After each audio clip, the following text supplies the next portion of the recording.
Hi, I'm Anna Proffer, and I'm going to speak to you about factory farming and why we should stop factory farming.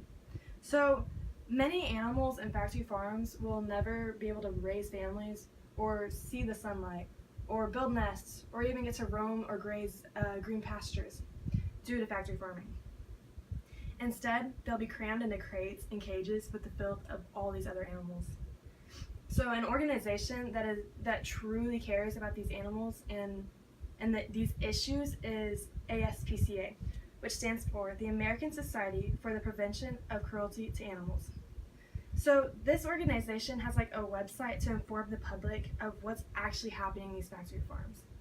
And so we get to understand what is actually happening and not what everyone tells us in the lies. And they're trying to get as many people as possible involved in this to stop this unnecessary cruelty. So a quote I have is by Mila Kundra. So humanity's true moral test, its fundamental test, consists of attitude towards those who have mercy for animals. Along with animal cruelty, factory farmers are also lying to their consumers through food labels.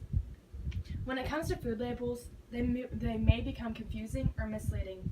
So here are a few things that you need to look for when looking at food labels. So when it says natural, this doesn't mean anything about the animal's well-being. And when it says hormone-free or hormones not added, this is used to trick you. So hormones are illegal to use in poultry or pigs, so they're just trying to use it as a feel-good.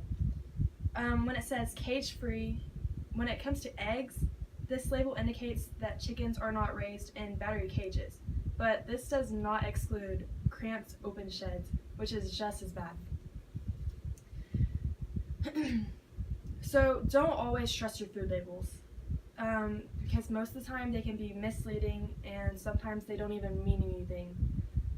So this is why we need to make laws that cause factory farms to tell the actual truth.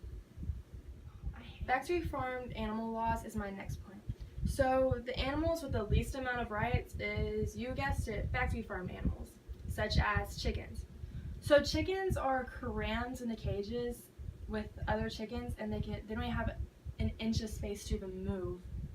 And so this leads me to confinement bans. So confinement bans are there in very few states, and they're only slowly growing. Though there are these few laws such as confinement bans, there isn't anything stopping the rising rates of us getting salmonella or E. coli, which is caused by the unsanitary conditions of factory farms. And because these farms are so unsanitary, these animals are picking up diseases and bringing them straight to our dinner tables. An estimated 48 million people are getting foodborne illnesses, which is 1 in 6 Americans, and these rates are rising fast. In order to try to slow the increasing rates of foodborne illnesses, factory farmers are giving their animals antibiotics. And although antibiotics may help prevent bacteria is always adapting, and so antibiotics may not always help. So why take the risk? To conclude my speech, we need to become more aware of the meat that we put on our own dinner tables. We need to not be worried about catching foodborne illnesses because of inconsiderate factory farming and corporations.